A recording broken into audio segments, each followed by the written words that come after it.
I agree that you should hire friends if that's right for you. But no, you have to buy into and you have to know it will change your relationship and that you might lose that relationship.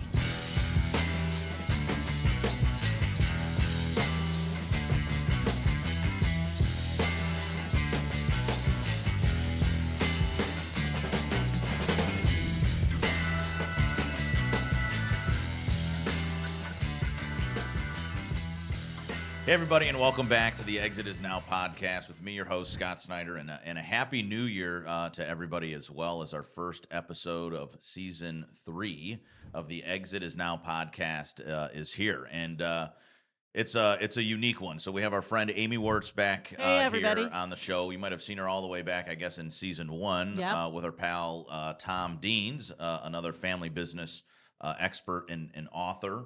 But today, we want to flip the script. So if you tuned in for season 2 last year, we did maybe every 4th or 5th episode a flip the script episode where people would interview me. Right. And really kind of tell our value acceleration story and maybe get some of the thoughts out of my head as more of a business owner versus an advisor. And most of those people last year, I think actually all of those people last year were teammates here at the Exit Planning Institute, right? So people that I get to work with every single day, and a lot of the veteran folks that have been around the company as we've grown. And that from the audience, you guys apparently really like that. Okay. And so we wanted to bring back that same feel this year in a flip the script, but now we are surrounding ourselves with SEPAs like Amy, who have also influenced our life and maybe a different perspective being an advisor. So it's kind of like feeling a little in the hot seat, like this is like an owner-advisor interview. Yeah. But Amy, if you know Amy well, you know my story with Amy. We were laughing about this earlier. I think I've known her for something like 15 plus years now. A long time. Right? Yeah, I've seen you, I've met you outside of the business, and then you've seen me kind of grow up through this business, now nearly approaching 40 years old. So wow. We are here. It has flipped the script. So as you can see, my table, other than my mugs, is empty, no notes for me, so it is time to flip the script over to Amy, and it's your show. I'm happy to answer questions. Happy New Year. Happy New Year to you, too. So, and Happy New Year to all the listeners. Yeah. So we're going to go back a little bit. My questions are all centered around the transition and growth of your role as an owner and a leader. Okay. So I've had the absolute pleasure of watching the Sniders go through purchasing this company, taking it, growing it, and on the journey, I've just kind of had a bird's eye seat, and it's really neat what's happened with EPI under the stewardship of the Snider family. Thank you. So one of the questions, and I was reflecting and getting prepared for this. I've watched Scott and Chris go from like an office with 2 people in it. Yeah. To an office when I visited it in the summertime of I think there were 39 or 40 people there, 40 right? People. Yeah. And so as I was reflecting and getting ready, I thought, wow, that is a huge jump in a relatively short period of time. Mm-hmm. And there was I think in the last 3 years, just a huge amount really of employee, right? Yeah, 100%. 100%. And so in my working with owners, especially family businesses, one of the things they say to me upon reflection of value acceleration and getting the company ready for the next generation is, we really enjoy designing and growing the systems that make what we do. Yeah, sure. But our biggest challenge is growing our people. Yeah. So I'd really like to hear a little bit from you about, what is and maybe your dad, from your perspective, sure. Where has it been a fun opportunity / challenge, and where have the struggles been between your journey of ownership of growing systems like the EPI systems versus the people? Yeah, I would say I might flip it, right? So Okay. I might flip it. So we've talked a little bit about this too, in the whole hiring of friends and the whole people component. And maybe it's just naturally for me, I'm much more, when I think systems that power your business, systems as in products that people buy, to me, you need the people first. So I think EPI, and this is something that came out really last year in our company retreat. Mm-hmm. We said maybe 2 years ago. So I think that we've actually been people focused first, like getting the right culture, getting the right people. And if I had to challenge as a business owner to other owners, one of the biggest challenges I think with the value acceleration methodology is that you have to change your mindset, and that takes some time. Oh my gosh, And it sure does. it might take different people. Right. So maybe the benefit that I had, because I'm Chris Snider's son, is that I kind of grew up through value acceleration. So really, it was really the pandemic. So there's almost two phases of EPI. So let's just focus on like basically 2020 to now. We really knew in that shakeup of the pandemic that we needed to dive deep into the value acceleration methodology, become a significant company, and really focus on value creators. And to your point about employees, in COVID, I think we only had 11 people. Right. Now we're on our journey to 55 people. So that's a pretty short time frame. And we didn't really start making our hiring waves until 2021. Which is what I noticed when I was here. Yeah, right? I think I said to Paige, "Holy crap, there's no room here There's anymore. no You guys are room left." multiplying Yeah. like rabbits." Yeah, it's crazy. So, but I tell you that story because I think it was really people focused. And what we saw then at our retreat as we started to like peel the layer back and the layer of the onion back and kind of look at our business and analyze it, is that we didn't put any systems around them. And so now it's almost flipped where we're certainly adding people and building culture, but it's almost like we know who we are. I feel like we're very confident who we are. We hire knowing who we are. So when you come into EPI, you already have a bit of the personality. Now you just got to learn the culture. And now what we're focused on is really wrapping systems around people to really scale and really have people think what you mentioned, think like owners. And so if you don't have systems that you can scale and you can kind of amplify and optimize, then I don't know how you can have employees think like owners, right? Because they need some type of playbook, if you will. So I'd say that very people focused first and lacking systems that help power them. So, but something obviously we're working on now, right? Structural capital, if you would, in the EPI terms in the world. So it's funny. I'm just going to bring you back. Sure. This is the teacher, faculty member, Amy Wirtz talking. Sure. So I believe that, and I teach this, when you're doing your value acceleration methodology, it is a parallel process, not a linear process. Yeah, sure. Okay. So constantly, your executive leadership team and ownership group should be thinking about the fact that as you're growing your people, you have to prepare the systems to be ready for the people, to support the people, to support the growth that then they need more systems for. Yes. And it is a simultaneous process. Yes. And the thing that happens for my owners, and Chris talks about this in the training, is the brain can only handle, the human brain can only handle so much change and growth at a time. And so what happens is, even though we need to have it happen simultaneous, the human brain and the human processing means that sometimes we're going to focus on growing our human capital. And sometimes we're going to focus on growing our structural capital. And it is a little bit, and I term this the cha-cha, right? Yeah, Like it is. It is the like cha-cha. it's a dance, right? It is. And I would agree with that, actually. That's a great perspective. And it's also about cash flow, right? Yeah, sure. And so when I'm coaching for growth with my ownership groups, I think there is a conversation about, all right, so I need to put capital reinvestment in X. Is it this year, is it people capital investment? Is it a machine? Is it a computer program? Is it a book? Is it intellectual property? Totally. So how did you guys make those decisions? Yeah, to your point, I do think it's the cha-cha. That is a great way to describe it, right? Is that we got to a point really last year in 2024 where we knew that operations fulfillment, putting systems around people was where we needed to put our money, undoubtedly. And that, frankly, that theme and that big rock, if you will, continues even into this year.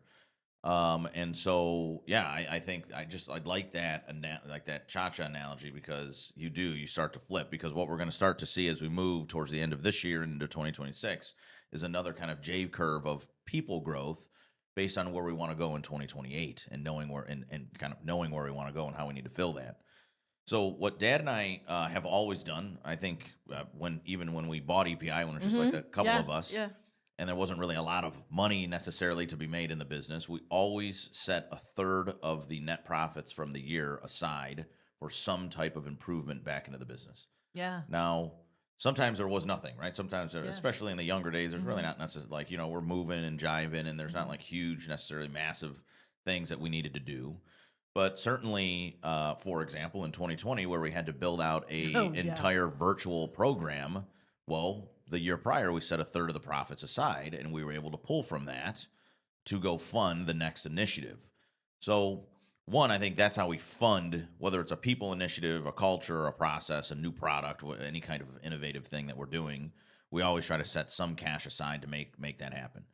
On the flip side, kind of knowing what to invest that in is a little bit more, I would say, like critical thinking. Yeah. But it's no different than what we talk about on the show and what we teach at SEPA, right? So if you have that 5-year vision, you kind of walk back into a more like a sturdier 3-year vision. Then you can see the 1-year goal, and then you can see the 90 days. So kind of a longer answer, Aim, but it's, we meet as a leadership team twice a year. We do an end of the year 4-day, typically down in Florida because we're here in Cleveland. So Yeah, November yeah. is not, people want to get to a beach before we come back in winter's here. Yeah. But we take the leadership team, and we have fun, no doubt. But there's 4 days of deep dive into that 3-year, 5-year vision, and then coming out with Yep. 1-year goals. So, and I'd like to think that we're pretty good at communication. So there are some tough conversations and some feedback that needs to be had, and people are passionate about their different things. So we kind of sketch that out. And I think coming out of that, the month of December is formalizing all that plan. So we walk into the new year with a plan. So I think where we're going, I think we're very in tune to where we're going, and Good. and that 4-day deep dive. And then, all the stuff Chris teaches at SEPA, right? Coming up with the themes. Quite literally have a full room like this studio full of those flip chart little pages, Yeah. right?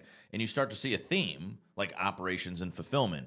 So we knew back in November of 2024 that A, had to be a big rock for next year, and B, we had to invest in it. So I like that retreat because I do think that's kind of where we choose and know what to do. But I think any business owner listening to would also know there's a little bit of like a gut feeling. Like I'd like to think we're pretty smart people, right? And especially the people that surround us, so the collective team is a pretty intelligent group. So we kind of know, but then you kind of have that gut feeling, and you're like, yeah, that's probably where we need to go. And then third, I would say advisors.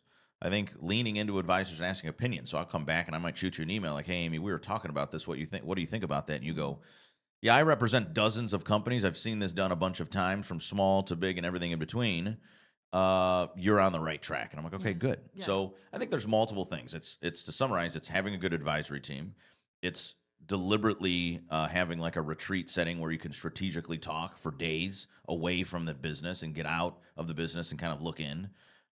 It's reserving some funds to help fund that thing, or securing like a line of credit or whatever that might be for their business. And then there's just trusting your gut. So those are like 3 to 4 things. I tend to rant on this show a little bit, so I'm trying to bring it all back together for the audience. That's kind of what I would think. That's how we know what to do, I guess I would say. So what did you personally as an owner enjoy the most? Do you enjoy designing and growing systems, or designing the human capital growth? I am not a systems guy. I break. Maybe I'm actually helpful to the systems because I tend to break them, so they tend to continue to try to innovate and create. But no doubt, I'm a people person. Again, going back to the pandemic, as everybody's heard on the show, is such a big time in our lives here at EPI and in mine. Did a lot of personal purpose, looking into personal purpose for me and discovery. So no doubt, I'm very people focused, very experience focused. I think my favorite part about EPI is doing a show like this, is creating conversations that hopefully inspire one listener today. It's traveling to our chapters. It's going to conferences. It's creating a wildly entrepreneurial workplace that flourishes, and you have 40, 50 potential entrepreneurs here. And I like creating unique experiences for people. So whether, in my life, let alone in my business. So undoubtedly, people person. I'm not really, and I would say if you looked at the 4 C's here in the EPI world, certainly a human capital and a cultural capital type person. I think that's where I thrive. I think that's my gift, if you will. Not necessarily customer, like customer and product development, probably maybe a little visionary there, but not really it. And then structural capital, disaster zone for me. That's why I have to have like Jocelyn, Yeah. And the operations team for sure. So do you feel like, as you know, I work with family businesses, right? And it's a huge passion for me, and I learned about it being a SEPA and coming to this community, so I have a lot to be grateful for.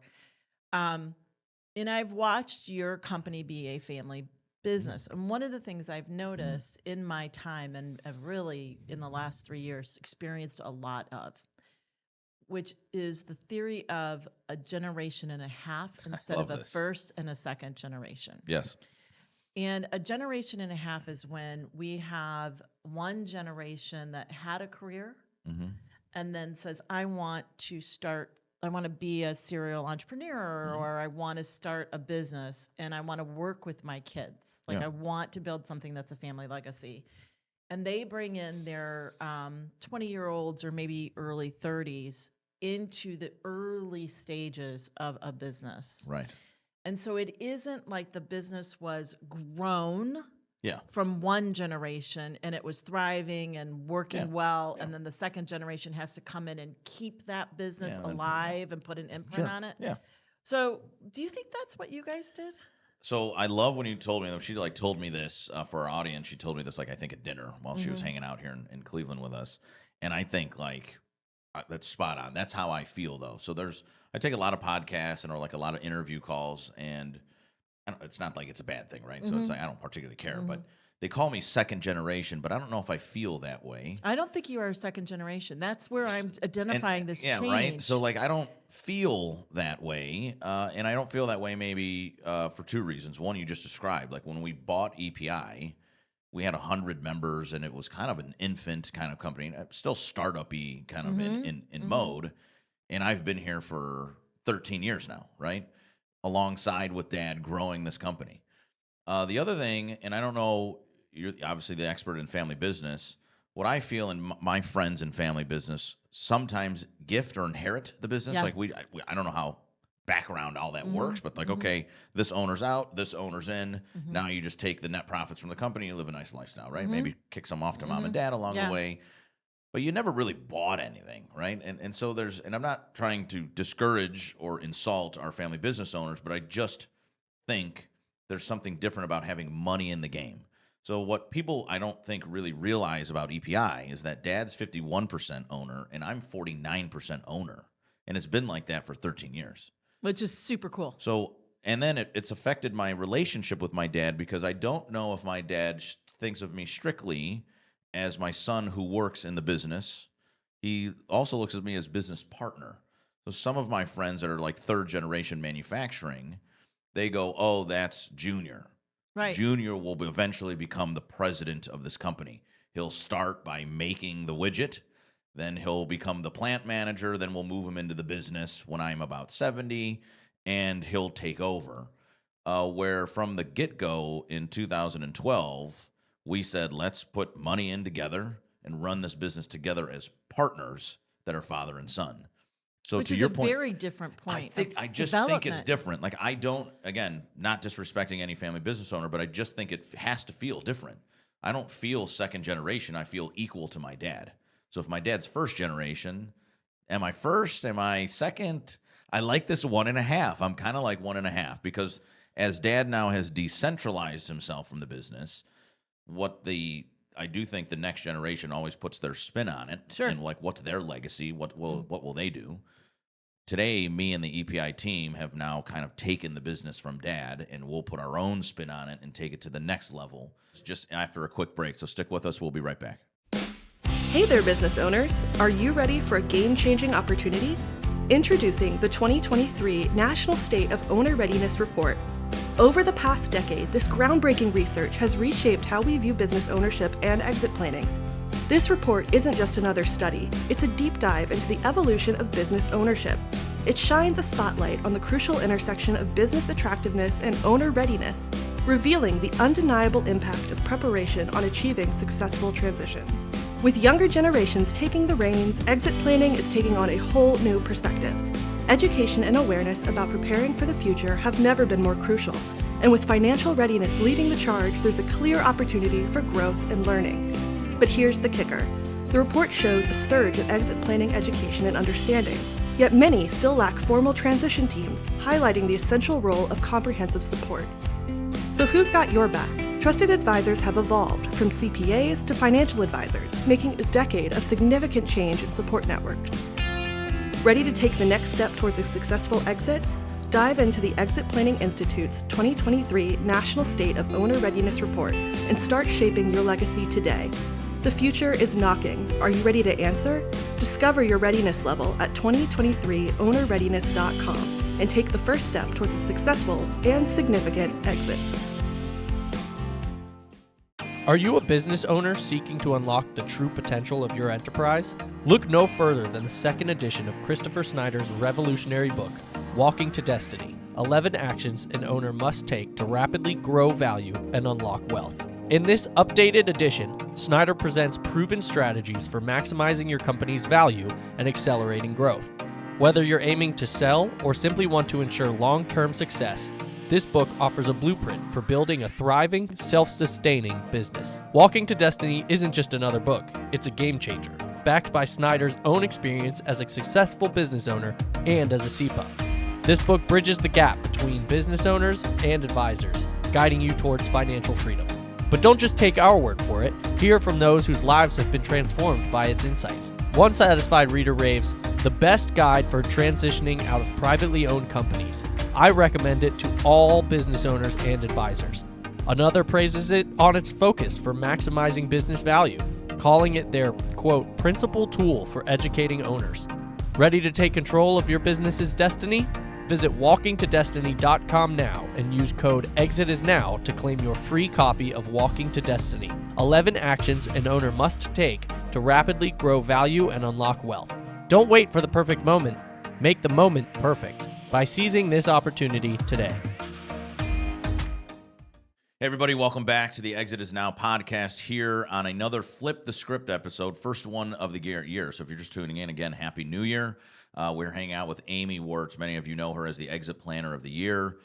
She is a value advisor type CPA and has been a CPA for a little over a decade now. Yeah, How about that? Huh? I know, right? So you will see Amy on a couple of shows as we start to, and I'd encourage everybody to tune in this first quarter or so of the year, because as our Exit Planner of the Year, we're kind of dissecting different facets of her business and her journey to hopefully help our listeners build successful practices. But today, she's flipped the script on me. She's asking me questions about our business and being in a family business and being an owner ourselves. So Amy, back over to you. So going back to the developing the human capital inside your company, which, Scott, I think that you're a natural coach and you like to do that. Thanks. I have a farmer that I work with that says, I grow field crops, but I also grow people. That's true. And I'm naturally a grower of crops and people. And cool. From you, I see you as a grower of concepts, a champion of ideas, but a true champion of your team. And I think that's second nature to you. It's something I think you're very proud of. Yeah. So let's talk about your team. So as we said earlier, when I came in the summer, I was like, wow, you've gotten really big. But you also, I see, have a core of people that you're developing. And one of the interesting ideas we explored at the Family Business Consulting Group in the last year is keeping the idea of entrepreneurship alive in future generations that might not really go out and start a new business, but have to support the business that's grown by another generation. And we call that intrapreneurship or internal entrepreneurship. Right.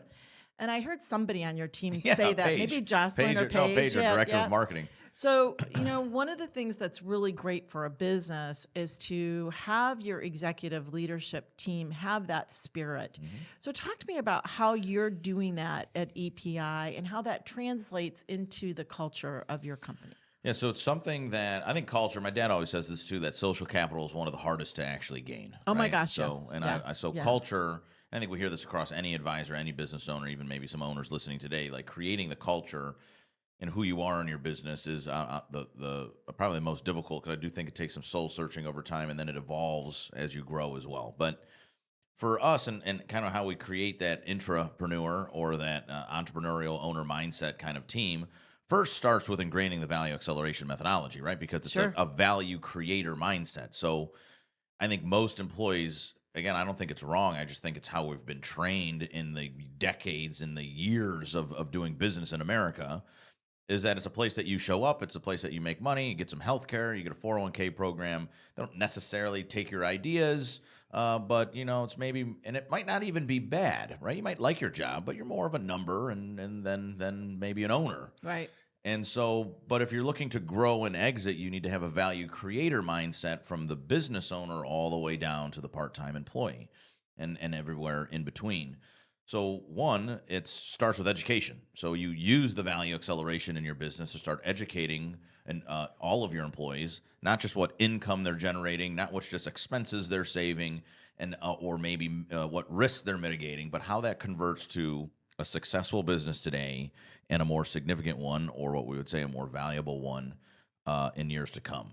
So once you have that mentality, then I would say the next thing, and this is all kind of frankly right off the cuff. So I would say the next thing was you have to get like really comfortable being uncomfortable. I know we hear it a lot.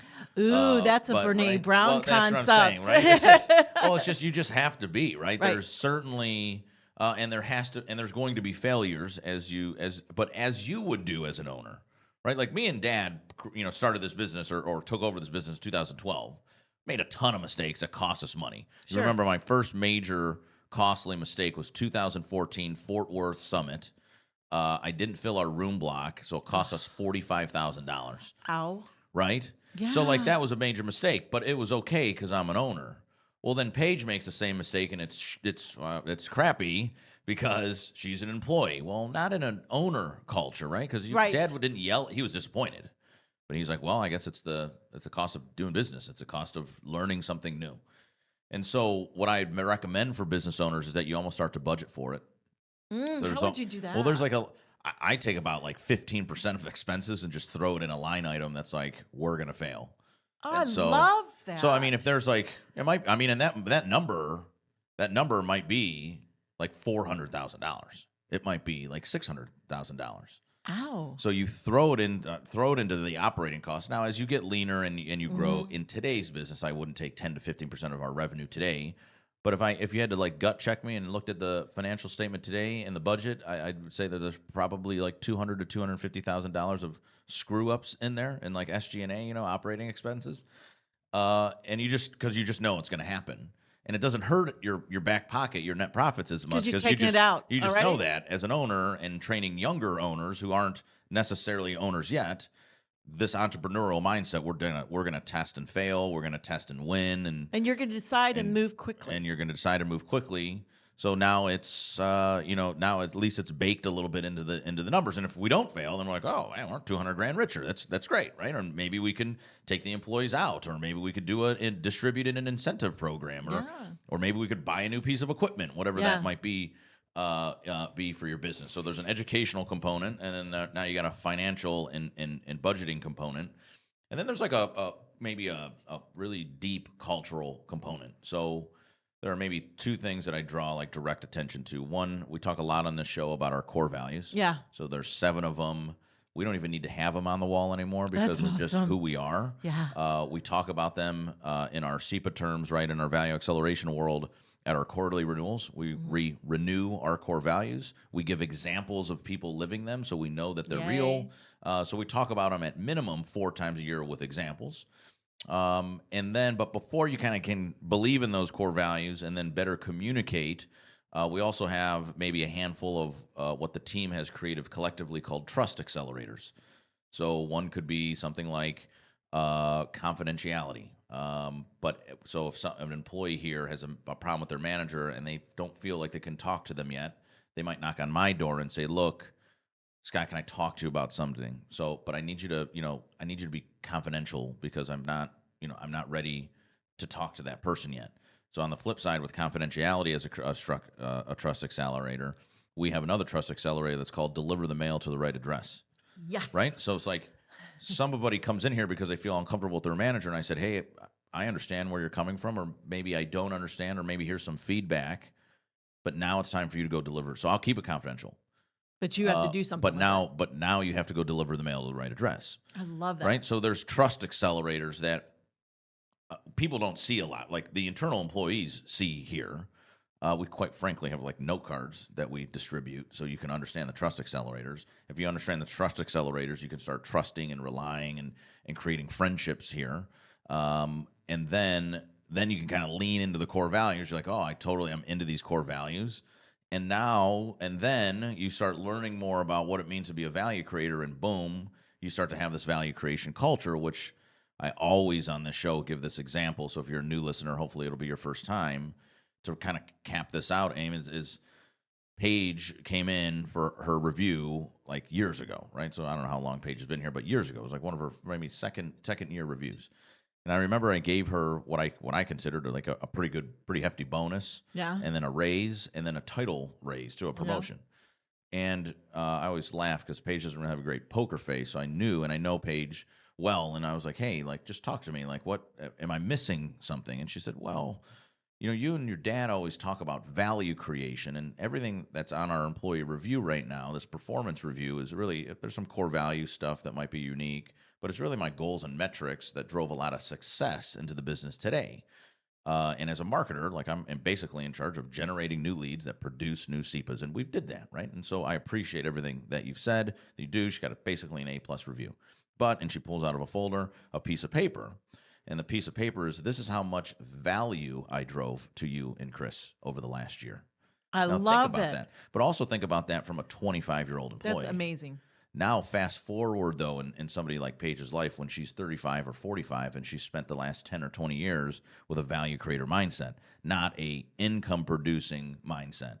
And so that's the beauty of it. But now think about it, EPI, fast forward another 4 or 5 years after Paige has done that. Paige has then taught that to Sam, her marketing manager. Sam then has taught that to everybody in the marketing department. So whether you're the marketing assistant, a marketing coordinator, a graphic designer, a marketing manager, or the director of marketing, they all have value creation mindsets. Now, the other thing is that you have to figure out is how you're going to incentivize that mindset, because Paige also slid that paper go, and she said, is there any monetary benefit I can get from that? Because she's not necessarily an owner, so she's not participating in the value of the company, but she just saw, right? If she ticked my multiple, if I was making $1 million and she ticked my multiple up one time, like could be an extra $1 million right there. And so she's like, how do I participate in that? And I was like, shoot, you got me. Now, since we figured out how to work with that, but I think that's the power of what you can create by adopting the value acceleration methodology and kind of a value accelerator mindset early on. And that's kind of a long answer, I think, to your story of how do we cultivate like intrapreneurs, entrepreneurs here at EPI. But now you've done that for like 3 years, so now we have the profile. So we know who we want to hire right out of the gate. That's awesome. And when we interview them, we ask them very specific set of questions that is around this value creator mindset, and you pretty much can figure out who's going to be a good fit or not. I think relatively quickly. And I think it's stayed true, right? We have a pretty low turnover rate, and we have using the common sense SEPA scoring scale, with 6 being perfect, 5 being best in class. We are a 5.24 awesome. Culture. So do you do external reviews of your culture? External meaning what? From like outsiders in? No, I guess we haven't. We've done like maybe like an operational excellence that kind of looks at people and culture, but I don't know if we've done a true external review of our culture. We do twice a year employee surveys that are anonymous. That's what I meant. So so we are going internal and saying, hey, we don't know who's answering, but the 40 people here have 2 times a year where they rate our culture and then can provide recommendations along the way. So that 5.24 rating is directly from our people. I've actually thought about taking our like executive leadership team out of that to see if they are swaying numbers. You can see the individual results, just all anonymous. So I think everybody's being pretty honest, but I always wonder if our executives, who are frankly just more tied to the business, influence that at all as we grow bigger. But nonetheless, feedback is also a big part of a value accelerator culture, right? And we always say it's a initiative one term that we learned, but it's so simple when it hit me that it's not about your mama. Like, you're here because you're enough, right? You're here because you're well qualified. You're here because you fit this culture. So when I give you feedback, it's not because I don't like you. It's actually because I love you, and I'm trying to get better at what we do so that we keep evolving and growing. So when you take that off, it actually really works in your marriages too. It's like, well, we're married because I love you. So the feedback and the conversation, and maybe the tough conversation we might have, isn't because I'm like, laying into you. It's because I want to grow and be better. So it's a big game changer. And a lot of the audience, some of you sitting here rolling their eyes listening to the story, is that I do believe that business is personal. So a lot of that sounds personal. Absolutely. Right? A lot of that's like, ooh, that's kind of touchy-feely, like rainbows and butterflies. But here in our business, business is personal. And I think that's the maybe new way of thinking over the next 10 or so years. So that is a great lead into my last question, the Snider. So I have watched the evolution of employee growth in this organization. And when you first started, like many of my family businesses, we surround ourselves with people we already trust. And that I already trust you becomes almost more important than qualifications. Right? Yeah. So I know where this is going. where we were prepping a little bit, I told you I was going to talk to you about hiring friends. Sure. I, in my journey of being a family business advisor, have experienced the beauty and complications of family business owners hiring family and or very close friends, especially as they start their businesses. Yeah. Because they rely more on, I know I can trust this person, I can train them to do anything, but I can't train people to trust. So talk to me about that journey. Yeah. What has been good about that for you, and what has been challenging? Yeah, so I think it's both, right? So it's good and bad, and we'll just put it out there right out of the gate for everybody that's written a book that says don't hire your friends. I wildly disagree with you. I think hire your friends with a framework, right? So I wouldn't just boldly say don't hire them, but I would hire them with a little star, and you go down to how to hire and what it's going to be like. So let's maybe talk about that. So you're absolutely right. When we bought EPI, we were starting to grow, and one of my best friends, Josh Koza, who's now been here 10 years at EPI. He's oversees all of our strategic relationships now, but has quite frankly done every job here at EPI. Yeah, yes. He was like employee number 3, right? So he was way early on. And we were sitting, just a fun side story, we're sitting in my home office, and back then we were kids, so I didn't have like a fancy home office. I had like my grandma's light blue rocking chair. But I remember going in there, and he had to pull a folding chair out of the closet, and him and I sat in there, and he said, at the time, he was working in logistics, so nowhere near what we're doing today. Was working at like brokering freight in Columbus, but he's a Cleveland guy, and he's a very Christian valued kind of guy, very family oriented kind of guy. So it was a little tough for him being away from everything that was going on at home. And he's like, dude, I think we'd make a good team. So we've always talked about working together. So we made a handshake agreement that within 1 year he would come into the business to primarily work with our SEPAs and run our SEPA programs, right? Okay. So like a customer service and event management type role. Well, we had to let somebody go 2 months after that conversation, so I called him up and I said, Josh, I know I said 12 months and that was the handshake agreement, but I need you now. Okay. So why don't you come to the business? So he did. He had just met his now wife. So him and his wife packed up their stuff, moved up to Cleveland. I always remember the story because if Mrs. Koza is listening, she gave me a big hug and a kiss on the cheek. She said, thank you for bringing my son home, right? So it was always an impactful moment. But Josh had absolutely zero. He's friggin' brokering freight. He's probably 5 or 6 years younger than me. So he's like kind of fresh out of college. And he has no idea. Education, professional advisors, entrepreneurship, has no idea. There was two things maybe that I loved about Josh. One, he's always been a loyal friend and loyal to my family. And 2, he's a hard worker. Yep. He's like, I am ready to get in the trenches. Let's do it together. And he's like, give me any role, sales, customer service, event management, whatever that might be. I'm going to give you number 3. Sure. He is authentic and trustworthy. Yes, absolutely. And those are hard traits to find and develop quickly. Right. And you were in a crisis situation from a business standpoint. You needed someone I mean, we knew now. we wanted to come, but then he was like, I need you now, so it's time. So that was like one big friend hire. And then as to your point, and if it's so weird just reflecting, because as I started to hire those key leaders around me from employee number 3 to employee number 7, almost all of the executive leadership team that you see today was a friend, or I knew through a friend. And so like Jocelyn and I were friends, but I know her through playing soccer with her boyfriend. Okay. Paige was a intern with us first. It's going to date maybe myself here. But she was an intern with us, and her now husband, who was the captain of our soccer team that I coached in high school, gave us a call and said, hey, my wife she's like majoring in marketing and needs an internship. You're like, you coach Scott, you're a business guy. Can she have an internship? So I know her because of Kurt. And I know Jesse because he was the best man in my first first wedding, right? There we go. And so, me and Jesse, I hired him at a bar one night because he had gotten laid off from his job. So we went out to have a beer, and I just looked at him and was like, well, you're a sales guy. I need a sales guy. Why don't you just come work here? Now, Paige and Jesse, although friends, had backgrounds in their trade, right? Sales and marketing. Jocelyn was going to school and wanted to work in the FBI. Now she runs operations, people and culture and process for EPI. Josh was in logistics. So all of these people were hired for those 3 or 4 things that me and you outlined. So now maybe get to some of the negative stuff. So those were positives because you had prior knowledge of their character.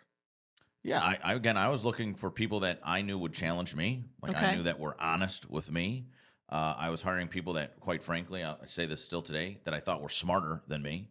Remember, I was like not college educated, came from horticulture. I'm like, I don't really know anything about. I think I'm a good salesman, but I don't know. I don't have any like formal sales training. Jesse had like certificates and certifications, and then he's my age, so he had been in business in sales management roles. So I was like, oh, this could be a really good thing for our business. He was probably a little out of budget at the time, but I was like, we're gonna need a sales guy. Let's get him in while he's open. And so I think that they were all based on knowing that they were genuine people, loyal, trustworthy, and were all excited about creating something and work, and knew it at that time. We were like, we're all going to work 80 hours, and this is just how it's going to be. Okay. So, but when I said to kind of start this conversation, I agree that you should hire friends if that's right for you. But no, you have to buy into and you have to know that it will change your relationship and that you might lose that relationship. So I think I gave this example to you the other day, is that it's almost, and I said this a little kind of start, I'm not trying to be cold or kind of black-hearted here, but I do think it's a reality that people need to talk about, is that as much as I love Josh, and he is and was at the time one of my closest and best friends, I knew if something likely happened poorly in the business and I had to fire him, that it would ruin our relationship and maybe even terminate the whole thing. And I was willing to risk that. So it's kind of like betting in Vegas, right? Like, what are the odds? But you have to be willing. If you're saying, hey, I want to surround myself with friends, whether they're qualified for the role or maybe have these other traits that they're not necessarily skilled in the trade, but they have these other things like trustworthy and loyal and hardworking, you have to be willing to lose that friend. And so for Paige and Jocelyn and Chase and Josh and Jesse, my core leadership team today, I was and still am willing to lose their friendship. I don't think it's likely that it's going to happen, but if I have to fire them or something big happens and we have to just nicely part ways, that it's probably going to ruin a relationship. You just kind of have to be willing to take that risk. It sounds kind of weird, but I think it's similar to the family business owners I work with today. So what I find fascinating in the work that I do from a sociological standpoint is, you're describing friendships that might be put at risk. But when you hire your family, and you know this. Oh, yeah. You can lose family relationships when you have to act as the owner. Yeah, 100%. And so understanding, and we talked about this a little bit, how you prepare to hire people you love and care about or have a prior relationship with is setting forth the roles and responsibilities for the relationships you're creating. Yeah, right. And I think that if you can sit down with them and say, we're changing our relationship to a friendship with a business component or a business relationship where we move into friendship, right? And when we're having a conversation and we're making decisions, we have to talk about what lens we're looking through. And if someone comes to you and you're an owner and you're a boss, right? Yeah, right. And you're a friend, Yeah. I always say, what hat am I wearing for this conversation? Because I too have hired friends. Mm-hmm.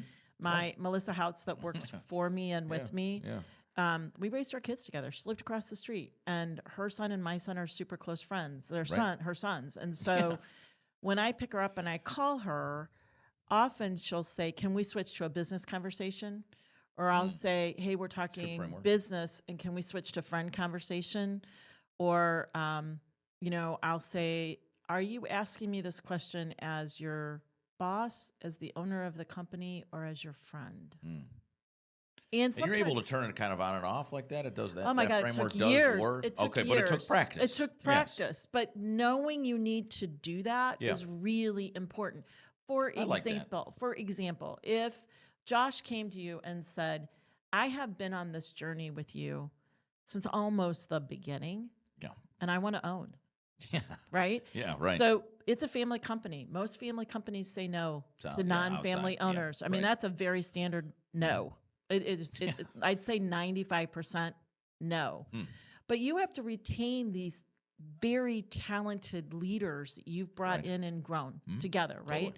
So you can say, I'm going to talk to you as an owner. It's a no. Yeah. Sorry. And then from the ownership standpoint, our family doesn't share ownership. We're a family company. Yeah. Now I'm going to talk to you as a boss. I want that type of thinking in my leadership team. So we're going to go explore, how can you be compensated similarly to an ownership role without owning real stock? Yeah. And have a conversation about, are you looking for exit profit? Are you looking for compensation based on EBITDA growth? Are you, what are we really talking about here? And then as a friend, say to him, I get it, dude. Well, that's what I was going to say. Right? Like, as a friend, I would be sitting here saying, dude, I'd be asking for the same thing. I would too. Right? Like, I'd be asking for the same thing.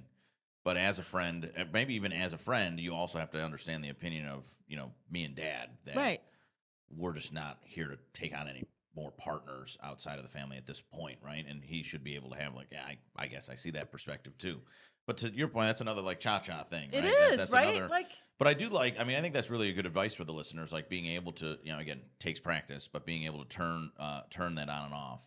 But I would say, from hiring family in the business before and then being in a family business, and my framework of, are you willing to lose that relationship? Like, I'd never hire my wife. Because I work with a lot of couple businesses. Well, I know that. Like, I would just never, for me personally, I guess I'm willing to lose my relationship with Josh. Right.